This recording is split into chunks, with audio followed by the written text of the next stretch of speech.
What's happening, guys? Welcome back to another episode of the Become Your Vision podcast. Probably going to be one of my favorite episodes. I have the honor to sit down here with Mr. Rob Lipsett. I don't think he needs an introduction at this stage. Rob, what an honor. Thank you so much. Thank you for having me, and what an insane location. I know. So good to have you in Marbella. Like, I'm pretty sure the last time we saw each other was the RDS in Dublin, and now you're out here. You're making your dreams reality. Absolutely. Yeah. Speaking of that journey, bring me back to the very start, Rob. Like 22 years old, starting off your journey.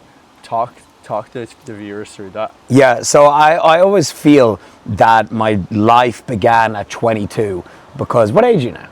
19. Yeah, so, and I love that when people say they're that age and they're worried about, oh, am I on the right path, and am I doing enough? Do I have enough time? And I'm like, you have so much time. Like, I was doing nothing until the age of 22. So at 18, finished school, I was working all these jobs I hated, working in retail, ended up working in an office, was failing all my college exams, just nothing was clicking. And then until I went all in on fitness, which is my passion still to this day, started it out on YouTube, started putting myself out there online.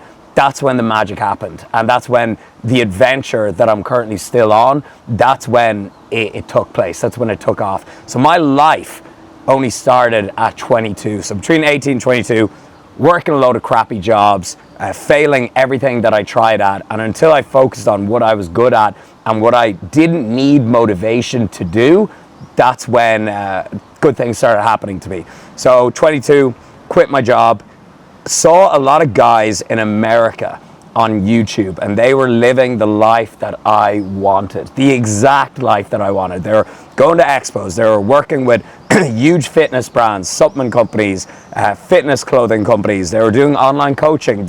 I've watched their YouTube videos. I'm like, these guys don't go to work. I was like, these guys don't have to go to work. And I saw no one in Ireland was doing that. And I said, I'm going to be first to market, which was a huge advantage. And I just uploaded my first ever YouTube video, and the response, it was great. It was, got some hate. Got some hate at the beginning, but if you're not getting a little bit of hate, you're not hitting the Explorer. You're not doing enough. The reception was really good to it, because people were like, oh yes, a lot of other people who would watch American fitness YouTubers, they're like, yes, I can relate to this Irish guy. He's going to Raw Gym, he's going to Lidl and Aldi, he's eating the same groceries that I am, he's eating potatoes by the kilo. He's doing all these things that I can relate to.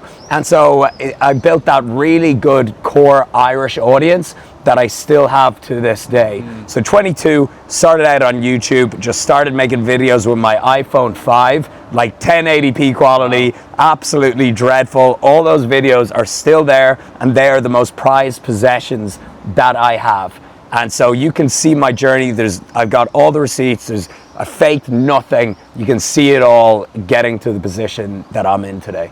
A lot of people have the vision, Rob. A lot of people want the success, want the lifestyle of having that freedom, but where did your urgency come from? You wanted to be the first. Where did that come from? Yeah, so this is the good thing, right? And so the online world and how in your face everyone's life is on social media, you can use it to your advantage or you can use it to your disadvantage. So 90% of people will look at people killing it online and they'll get jealous. They'll get jealous and say, he's a scammer, he got lucky, he's this, he's that, he did something wrong to get to where he is. 90% of people will do that. The 10% that will draw inspiration, like the people watching this podcast right now, the people that draw inspiration and they reverse engineer that person's success and apply it to themselves, they're the people that are going to go far. So I just saw other people doing it and I said, I want this exact life, so I'm going to do it. And I was like, I was 22 at the time, like I said, and I was like, okay, I need to make a decision in my life. Am I going to keep going the way I am and my 20s are going to look like shit, honestly, or am I going to make a drastic change, quit my job and go all in on my dreams, my passion? So that was the turning point for me. When we talk about Irish culture and you making that decision, that must have been so hard as the first Irish YouTuber, in the fitness space particularly. How did you deal with that negativity that I'm sure would have arisen from that decision? I love that question, and it's such an Irish thing. Yeah. If you're watching this and you're not from Ireland, the way I describe it is it's like a village. Because like Ireland, when you compare the population to other countries, like America, for example, it's tiny. You know, it's not even a state in America. So everyone knows everyone. Everyone knows everyone's business. Everyone knows who you shifted last week. You know, everyone knows your relationship, everything. So it's like a small village. It's even like an island. So we're all enclosed. And so everyone knows everyone's business. So therefore, everyone talks about each other. And yet in America, like if you're in New York, like no one knows who the hell you are. So it's a lot easier to put yourself out there. And so in Ireland, yes, I got a good bit of hate at the start. People saying, who do you think you are, recording yourself in the gym? Like, do you think you're some massive bodybuilder? Do you think you're some success? And I wasn't claiming to be. I was like, I'm just documenting my journey. I was living in shared accommodation at the time. And so, I got a lot of hate, but I got a lot of love as well. And so I just focus on that. So that's the main thing, is like, people will get 100 comments, and 99 will be positive, and they'll focus on that one negative comment. Absolutely. Because when you actually think about it, if you're walking down the street and someone's like, hey, how are you? You're like, oh, hey, what's up? And you know, you walk on by and you just don't think anything of it. But if someone walked by you on the street and goes, hey, fuck you, hey, you're a what? Stay to you. Yeah. You'd be like, sorry. I know. What? So it seems a lot more striking when we get a negative comment, but it's very important to focus on the positive, which is going to be the majority. So that's the first thing, okay? The second thing is at the time, I had no other option. I hated my job. I just quit my job. I had no savings. I had about like 300 euro in the bank just from working 9 to 5. I had no college degree, no third level education. My family didn't have a job to give me. Like I couldn't go into the family business. Like I didn't even have a connection to get a job. I had no friends who were offering me a job. I was like, if I don't make it, I am absolutely fucked. I am literally like, I can't get anything on my CV. I can't get a job. I can't get a job because of no experience. And then I've no college degree. So I'm literally going to be lying in bed all day if I don't make this work. So it didn't matter. People could threaten to kill me and I would not stop because I had no other options. So I like to say burn the bridges. You know, when you've no other options, that's when you're going to go forward, and that's when you're going to make anything work. Absolutely. It's kind of like moving to Marbella. Like I had that flight booked and I was like, I'm just not going on the flight. Yeah. I was like, I'm going to quit the job, which I did. And I was like, I'm going to pursue online 100%. Yeah. And when you talk about like focusing on the positivity that you get in your journey, there's a quote from Mark Manson. It's, you cannot be a life-changing and important presence to some people without being perceived as a joke and an embarrassment to others. And I think that's really prevalent for your situation, everything that you've achieved. Along the journey, obviously you would have experienced that hate. At the start of the year, you posted 2026, like lock in, or it's going to be like a different type of year. What do you have planned for this year? What's different? So just to go back to that Mark Manson quote, the cost of entry is embarrassment. You know, the people that are willing to put themselves out there, the people that just stop caring, the people that stop making their life decisions depending on what other people say. The people that do that, they're the ones that are going to see massive success. They're going to see fast progress. So love that you mentioned that. Just before we go on, that is something that a lot of people, I want to drill into people's heads. So in terms of 2026, lock in. So in 2025, I actually had the best year of my life. I had the most productive year of my life. I got the most done. That was probably because Linda was pregnant. So like I didn't drink or go out or even travel for 9 months. I went on like 1 or 2 work trips, 0 leisure travel, and lo and behold, you know, I had an amazing year. I got a lot done. So 2026 is about continuing on from that. Now we have the baby. The baby is out. Yeah. So when you have a baby, it puts a lot of discipline on your life. Like you can't go on a mad all night bender. You gotta come home and look at a baby, you know. Or if you're hungover with a baby, not good. Would not recommend. So 2026, I'm continuing on from an amazing and disciplined 2025 that I had. Talk me through your success and your achievements. Obviously you have Villa Lipsett, which has been an incredible project. Yeah. You have all the sponsorships, you have the amazing business. Yeah. What would you say, did you visualize all of this happening? Like, did you plan for this to happen in your life? Every single thing, down to the fine detail. There's videos of me doing a Q&A saying exactly what I wanted. I said I want to be sponsored by the biggest supplement and gym clothing companies in the industry. I want to not have to work a 9 to 5. I want to live in an amazing house. I want to drive my dream car. I want to have my dream relationship.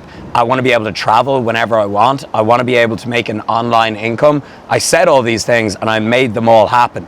But the biggest flex in my life is being able to play with my daughter at 10 a.m. on a Tuesday morning and not have to worry about anyone hitting me up, not having to go into any meeting, being able to go to the gym whenever I want. And like, these things they're not expensive, like, you know, they're just part of life. But the thing is that I have that freedom and flexibility. So for me, that's worth more than anything, is setting your lifestyle up in a certain way where you just have freedom and flexibility. Like, they are the biggest flexes. Like, that's the best thing. And you can ask anyone that, like, the ability to just wake up and decide what you want to do that day. Yeah. That's boss shit. You know, that's absolutely incredible. That's boss shit. So they're all the things that I have.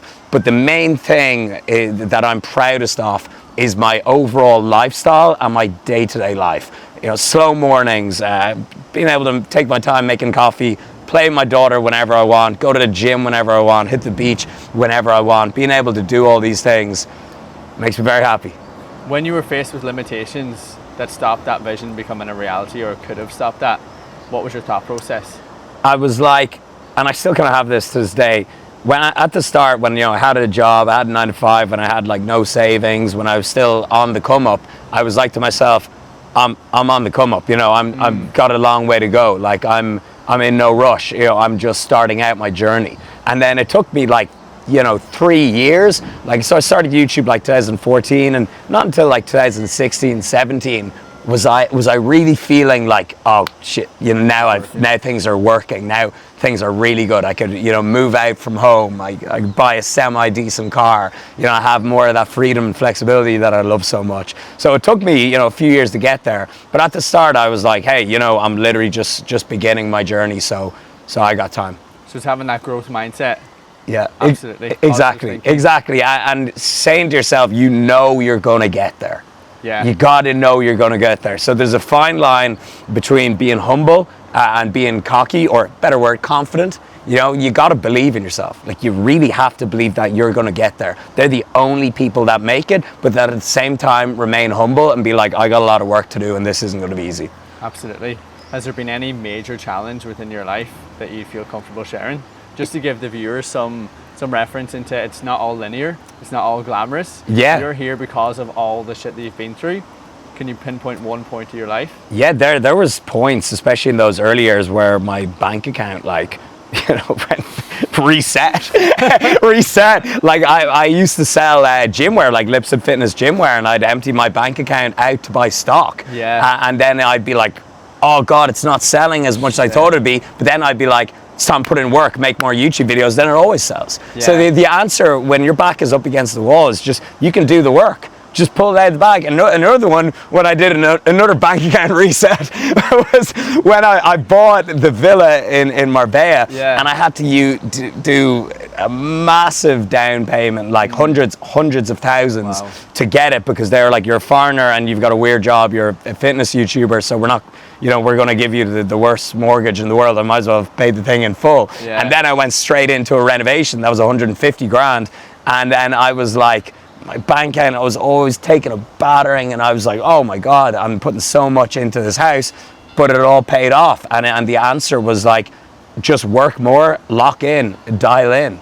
You know, just stop spending on stupid shit and work more. You do that for a year and you can get out of any circumstance. And I hate to say this, like, there's very few things that money can't solve. Max Tuning always says, more money and a positive attitude. Yeah. You know, like, there's very few things. So when your back is up against the wall like that and you need to stack some cash, just live like, go monk mode, live like a monk, and work harder. So talk me through your journey to Marbella. Why did Marbella stand out for you?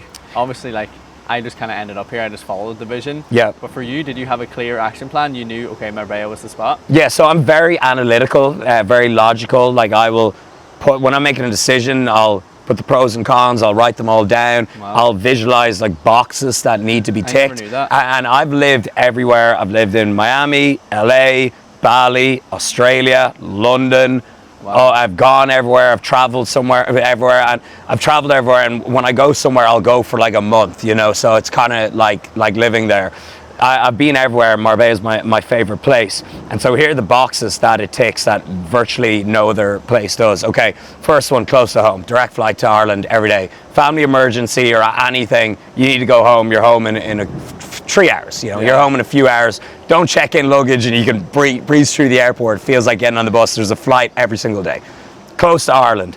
Uses the same currency as we do. Yeah. Okay, pretty much English speaking. Like when you go to other parts of Spain, like it's very different. Like everyone, even the locals here, their English is absolutely perfect.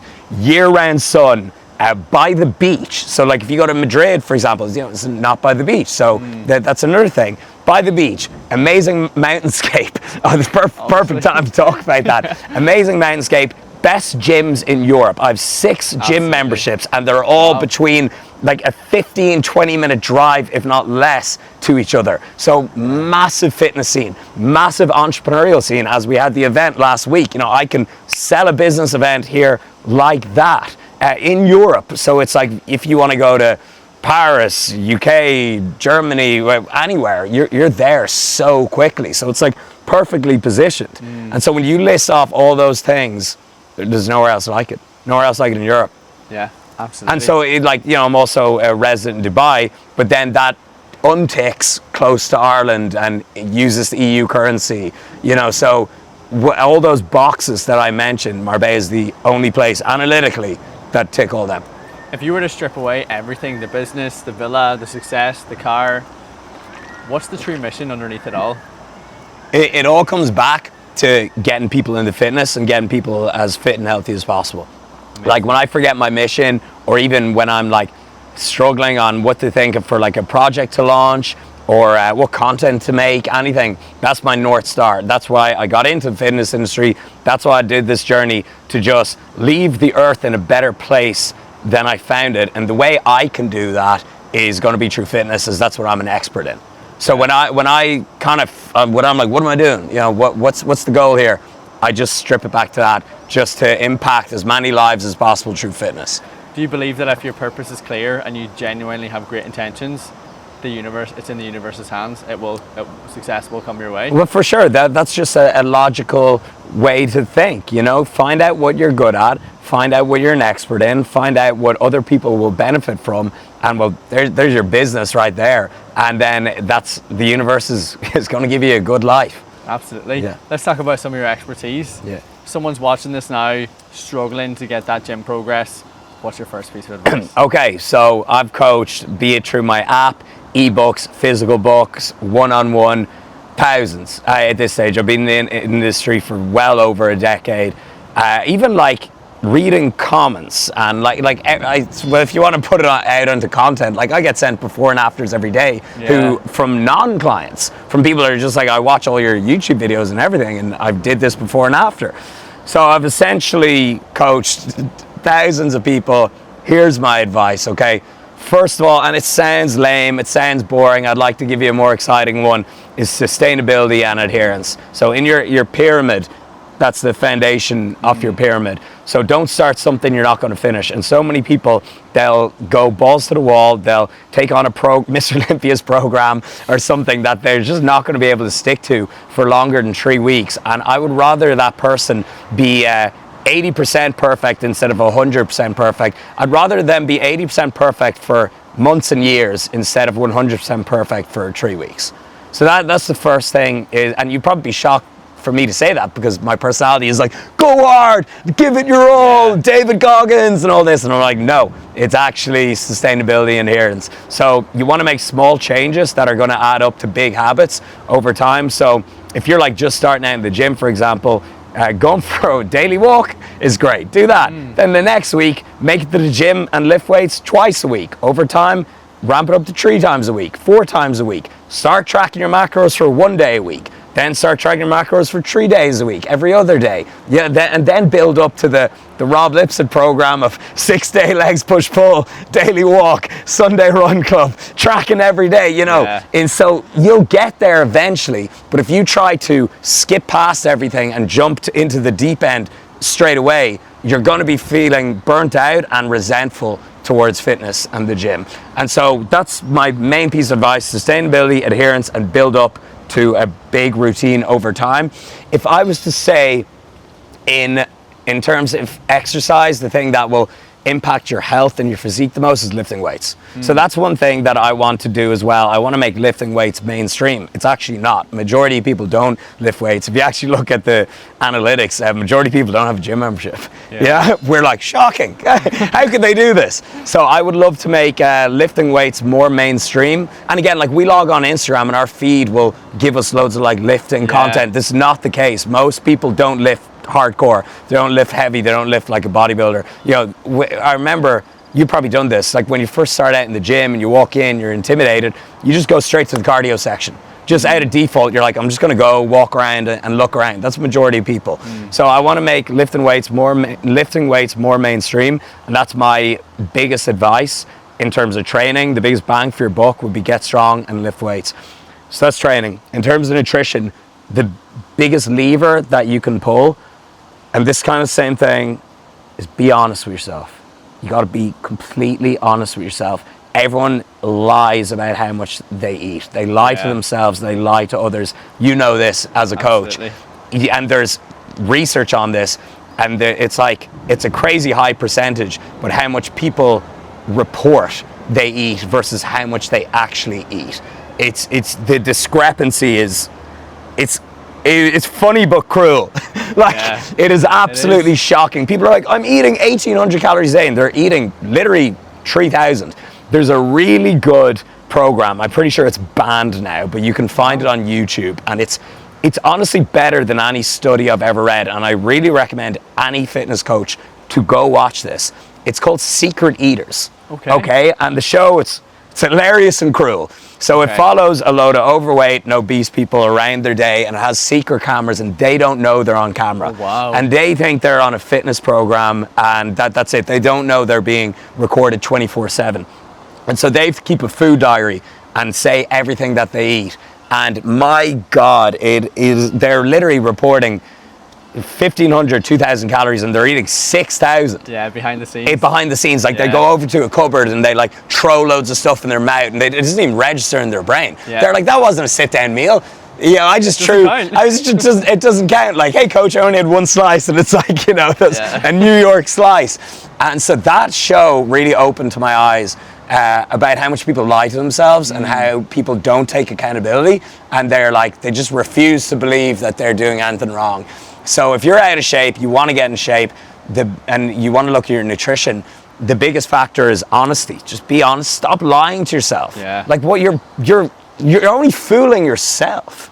Like, it's embarrassing. Like, stop lying to yourself. Like, I actually think it's like, I'm like, it's a bad personality trait. Like, you know, you gotta, it's self-sabotage. It's self-sabotage. Like, it's a bad thing to do. You need to be honest with yourself, accountability, and then once you've had that talk with yourself, then you need to track your macros and keep a food diary accurately. The funny thing is, even with that show, and we have studies for this as well, that even when people do keep a food diary, they're off. They're still off by thousands of calories. So you need to be honest, you need to take accountability, and you need to track properly for just a week. And I've had people come onto my program, and I'm like, they're not losing weight. And I'm like, I'm a mathematician, bro. I'm a fitness mathematician. I'm like, it is impossible for you to not lose weight on these calories and on these macros and on this cardio and on this lifting program. I go, it's impossible. I go, I'll bet my house on it. And they're like, no, I am. This is what I'm eating. And I go, send me a picture of every meal. Send me a picture. Fucking a tub of mayonnaise on every single meal. Oil everywhere. Like, and I'm like, even when they're tracking and screenshotting me and sending me my fitness pal, they're still just not doing it right. So it still comes back to honesty, accountability, and then when they're honest with me, then results fucking fly in. What changed for me was the Nutella.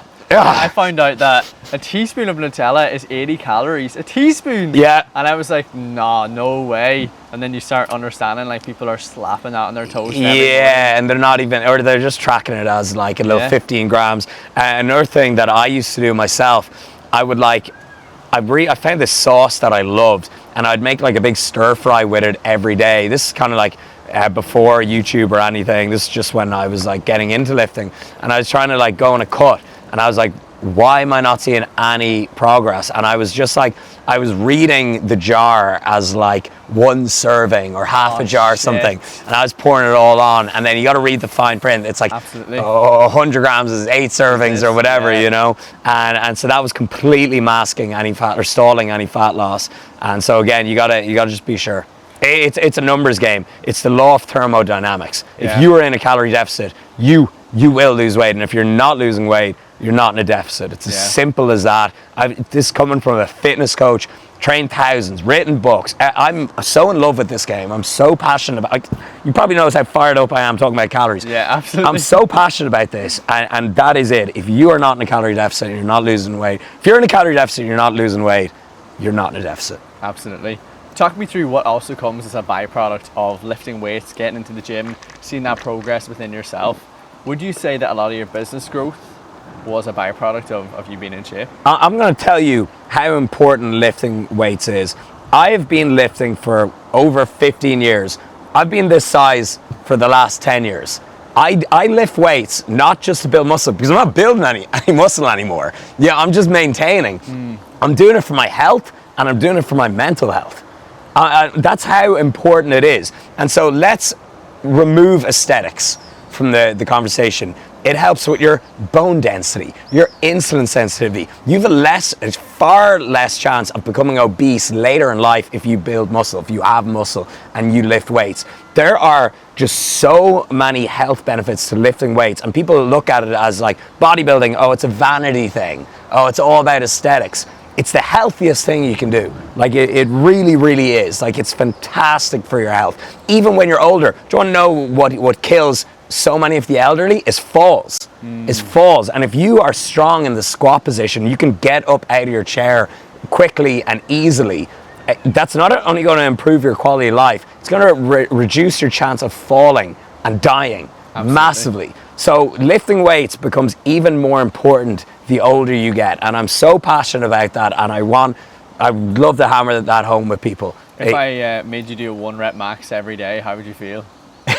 I'd probably get used to it. I get it done. I get it done. I got a gym at home. I mean like 1 rep max, the work, like the heaviest lift every day. On, let's say every movement, squat, bench, deadlift, every day, how would you feel after 30 days? I'm pretty sure there's like a Russian program on that. I'm pretty no sure. Way. Yeah, I'm pretty sure it's like squat every day program. Because like you're a pro at this. For the general person. Well, yeah, I wouldn't recommend that. After 30 days, how would they feel? Probably pretty sore. They'd probably pick up a few injuries. So would not recommend it. So when we talk about that quote, it's like, if you don't start building muscle now and weight training now, your elderly life every day will be a 1 rep max. Yeah, it's like investing. I love that actually. Yeah, squatting down in the toilet will be a 1 rep max. Oh shit. You got to think about it like that, right? Oh man, I've never heard of that one. If you don't start weightlifting, it took me a second to get that. If you don't start weightlifting today and like focusing on your strength now, every day, like every time you squat in the toilet, that's your 1 rep max. Oh. How are you gonna feel doing that every day? You know. Damn, I'm gonna steal that analogy. Steal it, man. I am gonna steal that. And look, that's lifting weights is like investing. The earlier you start, the easier it's gonna be, and then you're gonna build up these habits over time. Like, it's going to be hard if you just start into the gym at 50. It's not impossible, and I don't want to discourage anyone. It's going to be harder compared to if you start at 20 and you're jacked your whole life. Yeah. So yeah, fitness, lifting weights, extremely healthy. Talk me through that inner mindset where if someone thinks it's too late to start, I'm not good enough, I can't do it. How do you battle that? What's your best advice? The analogy that I go to is the phone analogy. If you dropped your brand new iPhone on the floor, would you stamp on it and finish it off? You know, it's like, if you're in a bad way as it is, why would you make it worse? Yeah. Like, pick it up, pick the phone up. Absolutely. It's probably going to be fine. Put it in your pocket and go on with your day. Yeah. So that's the analogy that I use. You know, it's going to be more difficult. It'd be great if you didn't drop the phone, and it'd be great if you started the gym earlier. But that's just a whole load of what ifs. Absolutely, you know, yeah. and that's a pointless way. What if I invested in Bitcoin or Microsoft or Google 10 years ago? What if I started that business? Useless mindset. Useless. Like, actually useless. This is the only word I can think. Yeah. Useless mindset. So instead of having this useless mindset, just say, okay, this is where I am now. I'm going to begin because I know it's the right thing to do. They say that 90% of the problems that you worry about never become reality. So have you ever had anyone say to you through your process, when you set your goals, be realistic?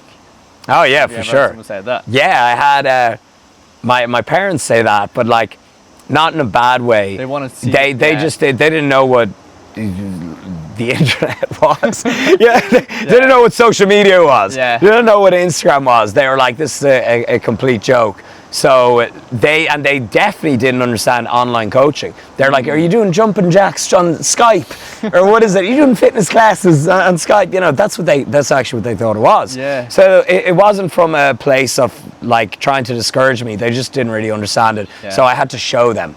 You know, I had to buy the car. I had to move out. And I remember, it's funny, right?